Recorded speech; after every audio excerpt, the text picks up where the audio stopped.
They said it would never happen again, but it did. Torrential thunderstorms soaked the area late yesterday, and by early this morning, it was impossible to reach what has come to be known as the Flood City. Early last evening, it looked like just another rain, but soon sewers could no longer handle the crush. Water backed up behind the bridges where debris had jammed, and the flood of 77 in Johnstown had begun. Area highways buckled or totally eroded, others clogged with floating automobiles. Firemen had to watch helplessly throughout the night as several homes and businesses burned to the ground, not for lack of water, but for a means to get to them. And though the terror of tens of thousands of residents was at its greatest in the wet dark, morning brought the full realization about what had happened. The entire downtown area was either flooded or knee-deep in mud.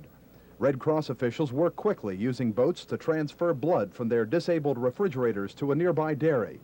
Other boats that arrived as a result of appeals in other areas ferried stranded homeowners to higher ground.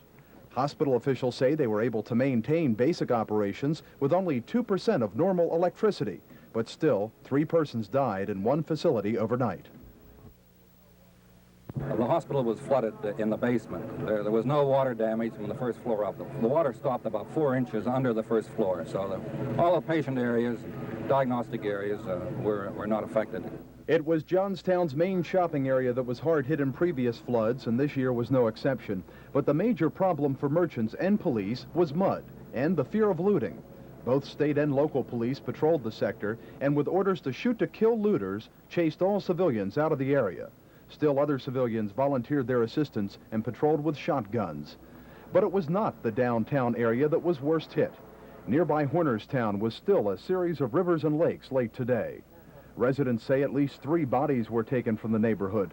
Cars upon cars upon cars were piled against everything, and piles of brush made it hard to discern which houses were simply covered or were totally collapsed. One survivor of the flood of 1936 said this flood was every bit as bad.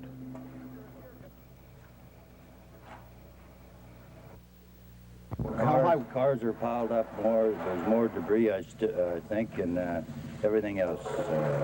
In compared with 36, you didn't have all this that you're looking at right there in the corner. All the debris. Did you ever think it would happen again? No, not with the river wall and that. I never thought it could happen. It was not apparently the fault of the dike levee system that Cambria County flooded this morning. Instead, simply too much rain for sewer inlets and a series of dams building with debris at bridges. Mayor Herbert Fuel estimates damage in the city will total $100 million, but that doesn't include probably the outlying areas. Just getting to Johnstown today was an accomplishment. The major artery into town, Route 56, was only a patchwork of a highway. Piles of rock and brush extended at times over 4 lanes of the road, and in other areas only 2 lanes of the highway were left, the rest being swept away by angry waters. Police and rescue agencies found the quickest way in by air, and at any one time you could spot 5 helicopters shuttling people and supplies from the devastated area. And what about the people? Well, some came to see a once-in-a-lifetime spectacle. Others, weary from a night-long vigil, worked silently to dig their way out of the mess.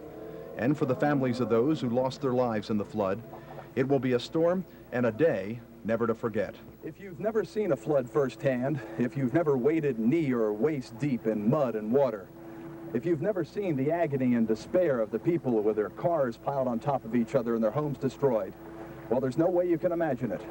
Back in 1936, the residents of the Flood City thought that they had seen the last of the great floods, but they were proved wrong in 1977. Jon McClintock, Action News, Johnstown.